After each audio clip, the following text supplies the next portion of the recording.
Nous allons parler, Be'ezrat Hashem, de la Parashat Vaïchi, c'est donc la dernière section du Sefer Bereshit, le livre de la Genèse.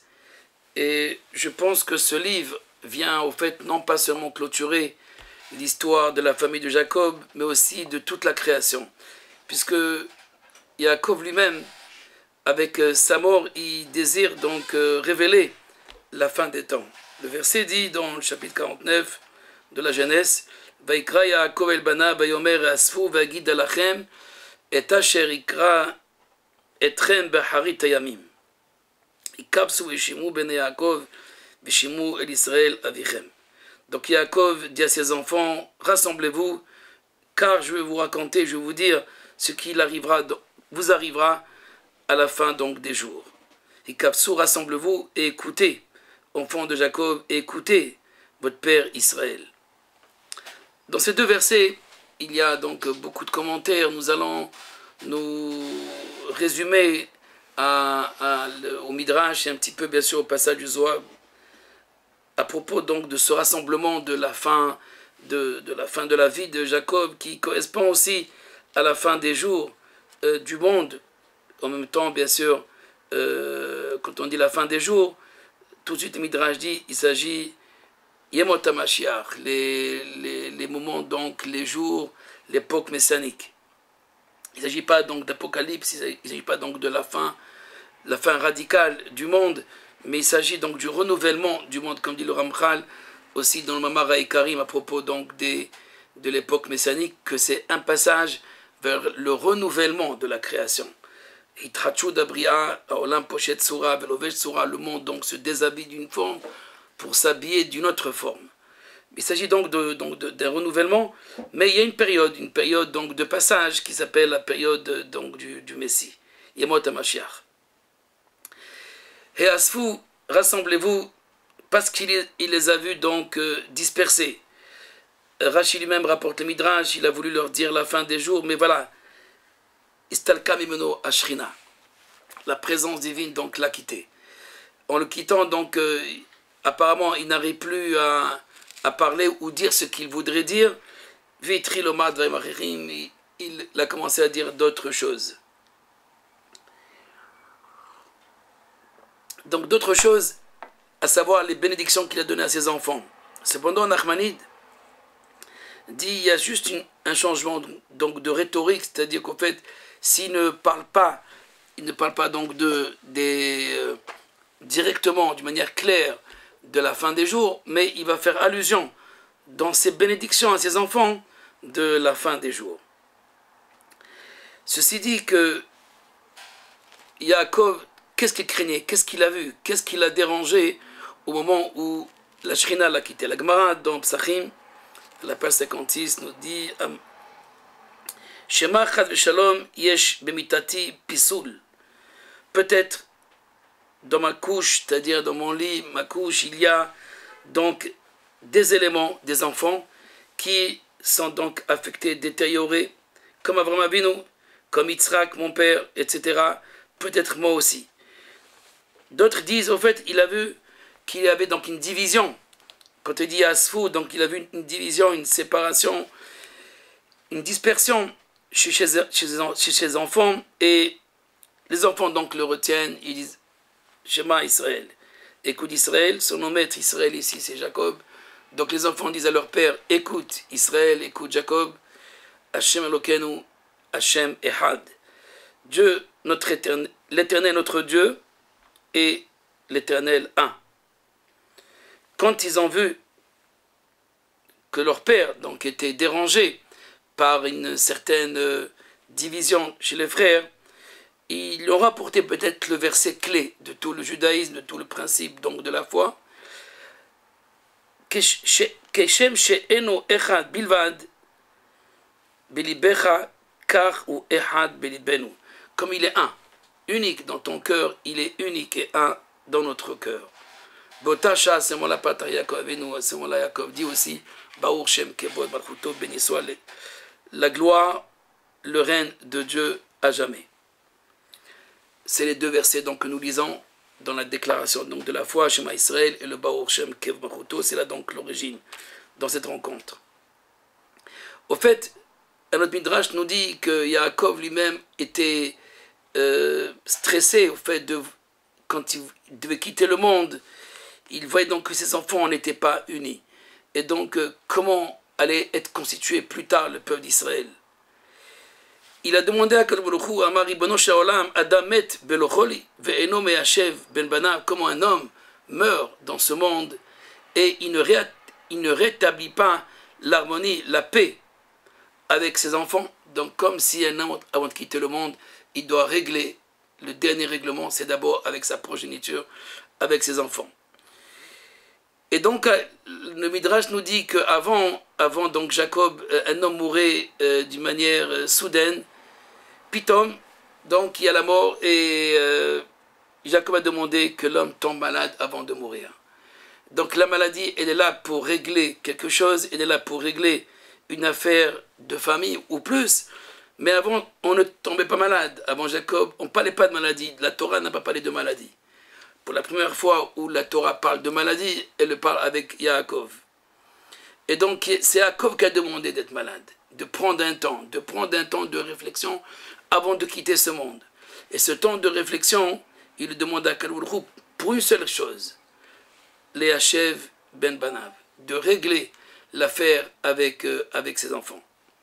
De régler donc l'unité de ses enfants. Ceci dit que la crainte de Yaakov était au fait très profonde, parce que s'il existe ce qu'on appelle Elohé Abraham, Elohé Yitzhak, Elohé Yaakov, si pour les patriarches il n'y a aucun problème, les trois, Abraham, Isaac et Jacob, sont donc l'exemple modèle même, d'après le Zohar, le tikkun même de Adam Arishon, la réparation même des trois erreurs d'Adam Arishon, au niveau de l'idolâtrie, au niveau de l'adultère, et au niveau donc de le crime, donc la mort. Ces trois éléments ont été réparés par Abraham à propos d'idolâtrie, Isaac, la débauche ou l'adultère, et Yaakov par rapport au crime. Et donc, si Abraham, Isaac et Yaakov représentent un petit peu, on va dire, le Adam de avant la faute, ils ont réétabli l'homme de avant la faute, l'homme avant la déviation des yeux, les enfants de Jacob restent quand même un problème. Comme nous avons vu que Yehuda et Yosef représentent les deux matriarches, Léa et Rachel, qui elles vont en vérité compléter la Merkava, le chariot au niveau de la Malchut. Si Abraham, Isaac et Jacob correspondent aux trois côtés du chariot, Chesed, Gvura, Tiferet, donc les trois côtés, bonté, rigueur et harmonie, il manque quand même la Malchut. Et la Malchut, elle est représentée par Rachel et Léa, tantôt par Léa, tantôt par Rachel. Et ce sont les enfants donc de Léa et de Rachel. En particulier, comme nous avons vu, Yehuda et Yosef. Yehuda et Yosef qui représentent donc ce règne réellement de l'unité de Dieu dans ce monde. Parce qu'avec Abraham, Isaac et Yaakov, on est à un niveau qui est supérieur, transcendant. C'est le Dieu transcendant. Il ne s'agit pas donc de Dieu immanent, à savoir les affaires de la cité ne concernent pas Dieu avec Abraham, Isaac et Yaakov. Abraham, Isaac et Yaakov se débrouillent tout seuls dans ce monde. Quant à Yosef et Yehuda, ou plutôt d'abord avec Yosef, les affaires de la cité vont commencer à être réglées d'une manière divine. C'est ce qu'on appelle la Bechina de Elohim, donc le Dieu immanent. Elohim, donc, et cette révélation par Yosef, Elohim Shelach Nechem, ce n'est pas vous qui m'avez envoyé en Égypte, c'est l'Éternel, c'est Dieu, Elohim. Elohim Yanesh Paro, Elohim répondra à Paro. Donc, Elohim, c'est cette révélation de Dieu ici-bas, dans ce monde. Abraham, Isaac et Yaakov, même s'ils ne saisissent pas Dieu en tant que Dieu transcendant, ils ne le connaissent pas, on va dire. Comme d'ailleurs, Moïse, quand il se plaint un petit peu de la situation aussi, un peu beaucoup, du peuple d'Israël en Égypte, Dieu lui dit, Vaïra el Abraham, Isaac et Yaakov el Shaddai. Donc ils ne connaissent pas le nom de Yud Kevav, ils ne connaissent pas le tétragramme. Ils savent qu'il existe, bien sûr, mais ils n'ont pas une connaissance exacte de la transcendance, de l'infini. Ils ont une relation qui est limitée. et qui s'appelle El Shaddai. Cependant, c'est avec Moshe, bien sûr, mais déjà avec Yehuda et Yosef, et on va dire avec la mort de Yaakov, où ce divin, ou cet éternel transcendant, cet infini, va devenir d'abord le Dieu d'un peuple. Je vais vous lire un midrash très étonnant d'ailleurs, rapporté par Rashi lui-même, dans Devarim, sur le passage de Shema Israël, Adonai Eloheinu Adonai Echad, à propos donc de cette déclaration de la foi de Dieu un, Dieu unique, où l'éternel est notre Dieu. Beaucoup de questions se posent, pourquoi on ne dit pas tout simplement Shema Israël, Hashem Echad, tout simplement l'éternel est un. Il s'agit bien sûr, comme nous l'avons déjà appris, de Hashem Elokeinu. Hashem Elokeinu, Dieu, l'éternel, Hashem, l'éternel, notre Dieu. Le maître explique, à propos donc de ce verset exceptionnel, Vaikra Yaakov El Banav. Vaikra Yaakov El Banav. Alors, d'abord, le Midrash, dans Midrash Rabbah, au chapitre 98, il dit Amarabi Udana, Amarabi Pinchas. Vaikra Yaakov Lael Lihyot Im Banav.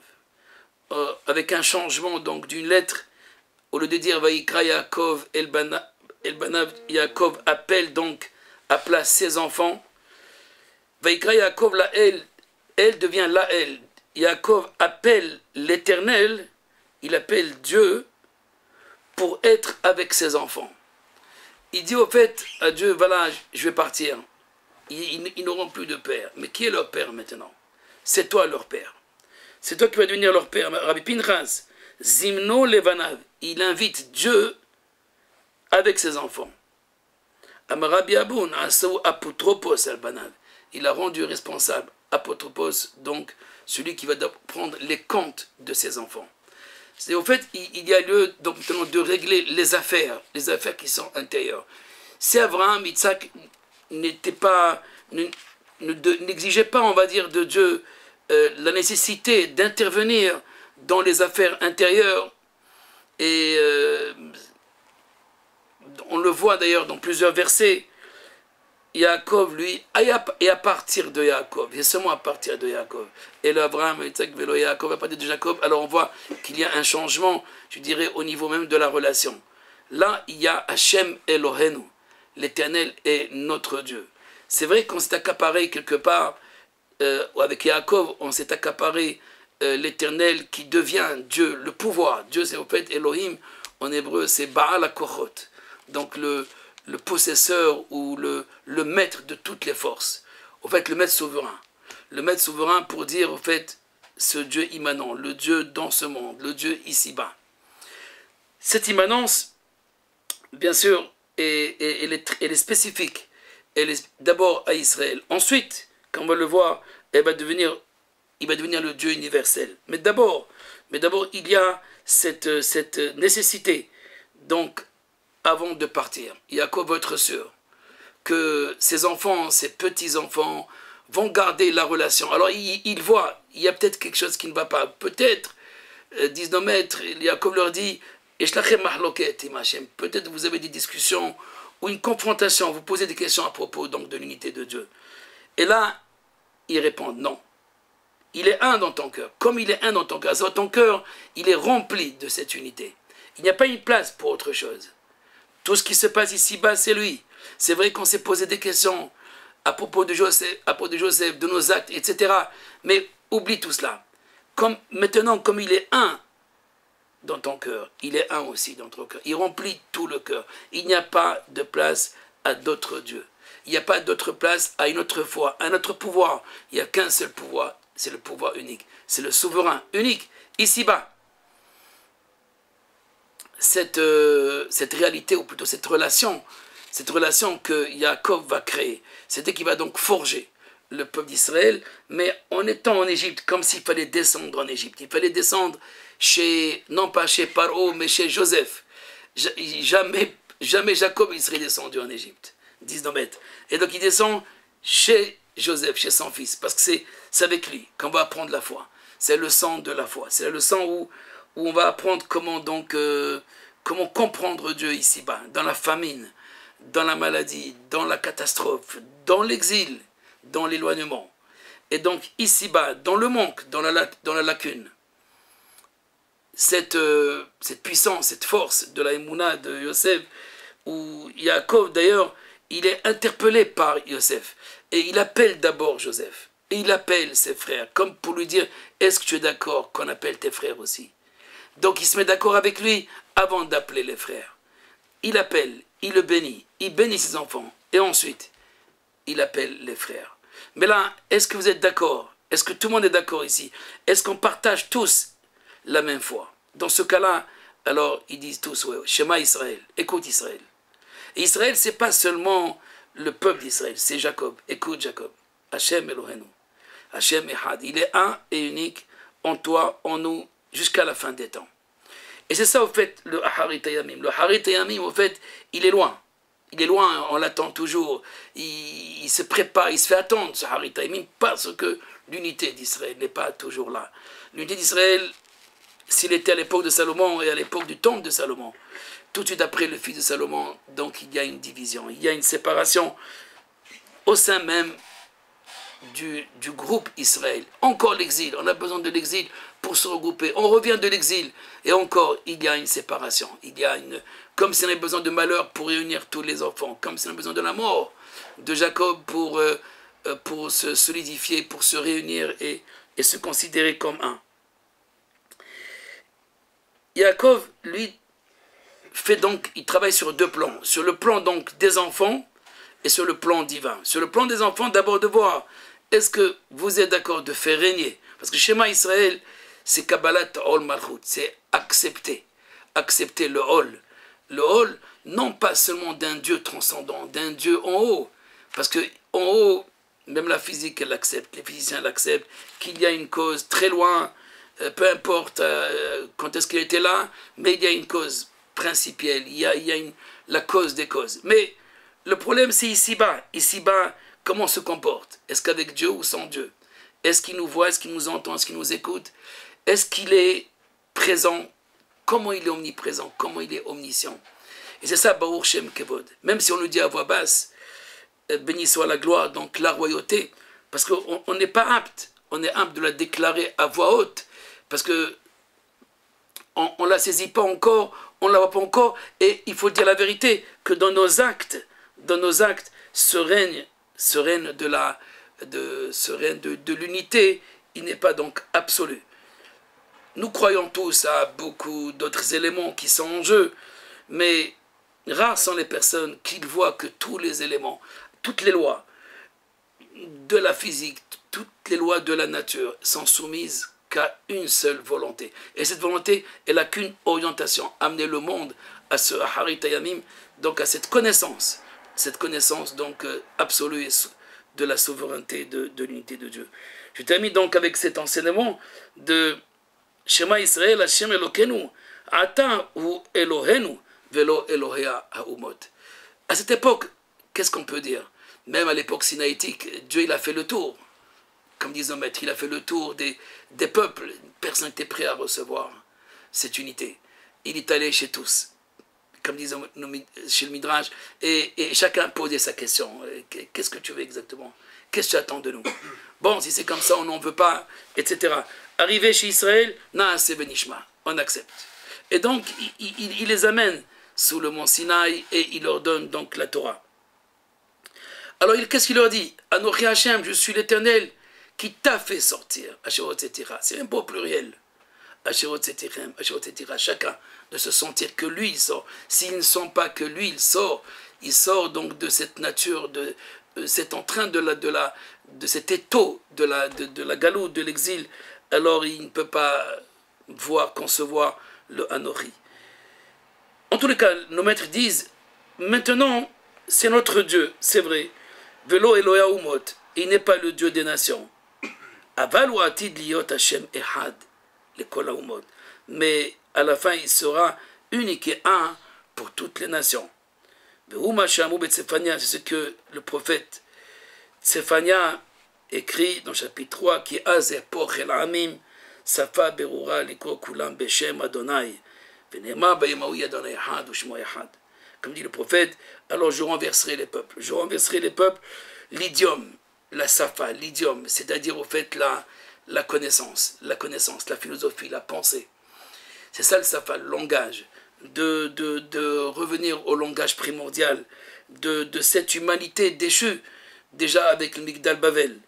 Et pour invoquer uniquement Yud-Ke Vav-Ke, le tétragramme, le Dieu unique. En ce jour-là, Dieu sera un et son nom sera un pour tout le monde. Il n'y a pas d'autre nom. Il n'y a ni Manitou, ni rien du tout. Il y a juste Hachem, Elohenu, Hachem Ehad, l'Éternel, qui est maintenant Elohenu, il sera El Olam. Le Olam, Vaed, il est universel. Donc, si Jacob, il réunit les enfants, en fait, c'est pour terminer le livre de Bereshit. Cette division des peuples, cette division de l'humanité. Depuis Caïn et Hevel, depuis les premiers enfants du monde, depuis la première progéniture d'Adam Arishon, maintenant elle se réunit. C'est vrai, on est dans une entité, dans une famille seulement. Beth Yaakov, la famille de Yaakov, seulement. Mais à partir de là, il y a le chemin, un nouveau chemin qui va se faire. C'est le livre de Shemot, c'est le livre donc de l'histoire de l'exil d'Israël et la dialectique d'Israël et des nations.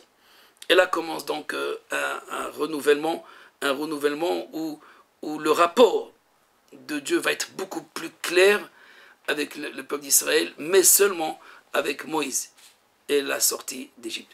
Donc nous parlerons à partir de la semaine prochaine, Bez Hashem, de Moshe Rabbeinu. Voilà, donc une bonne soirée et à bientôt, Bez Hashem, pour le prochain livre de Shemot. Shalom, Uvracha, Kol Tov.